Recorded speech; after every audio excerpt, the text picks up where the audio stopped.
मसीह यीशु के बाबरकत और जलाली नाम में मैं आप सब बहन भाइयों की खिदमत में सलाम अर्ज़ करता हूँ।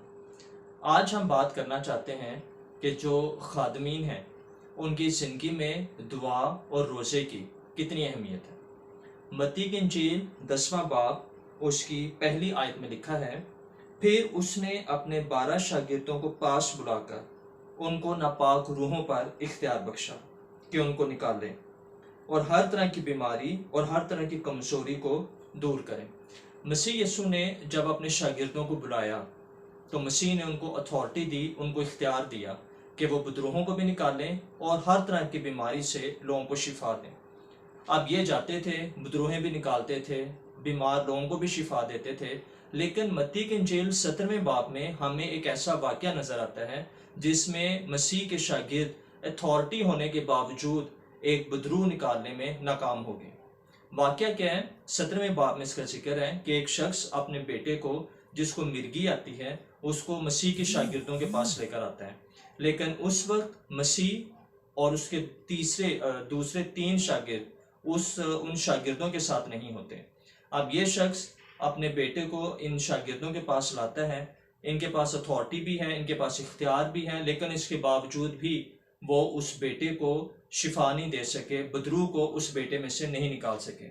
जब मसीह आता है तो वो बाप अपने बेटे के लिए मसीह के सामने इल्तिजा करता है और मसीह उस शख्स के बेटे को उस बदरूह से आज़ाद कर देता है। अब शागिर्दों के लिए ये बात बड़ी परेशान कुन थी। वो सोचते होंगे कि हमारे पास अथॉरिटी भी है, इख्तियार भी है, हमने कई बदरूहों को भी निकाला है, लेकिन इस बदरूह को हम क्यों नहीं निकाल सके।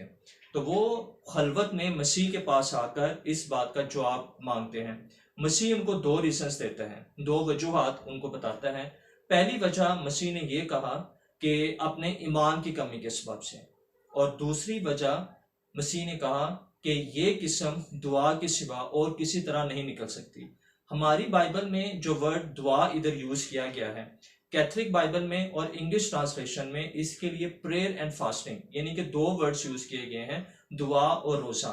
मसीह के कहने का मतलब ये था कि जब तक तुम दुआ और रोज़े में नहीं ठहरोगे तो शैतान के कई कले ऐसे हैं, कई बदरूहें ऐसी हैं, कई पावर्स ऐसी हैं जिस पर तुम इख्तियार नहीं रख सकते।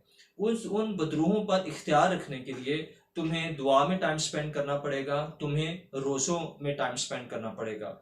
ना सिर्फ मसीह ने अपने शागिर्दों को ये बताया, बल्कि जब मसीह ने खुद अपनी खिदमत का आगाज़ किया, अगर आप लूका की इंजील उसका 4था बाब पढ़ें तो उसमें लिखा है कि मसीह ने जब रोज़े रखने के बाद 4था बाब 14वीं आयत में लिखा है, फिर यीशु रूह की कुव्वत से भरा हुआ गलील को लौटा। यानी कि जब मसीह ने रोज़े में टाइम स्पेंड किया तो उसके बाद मसीह रूहुल कुद्स की कुव्वत से भर गया।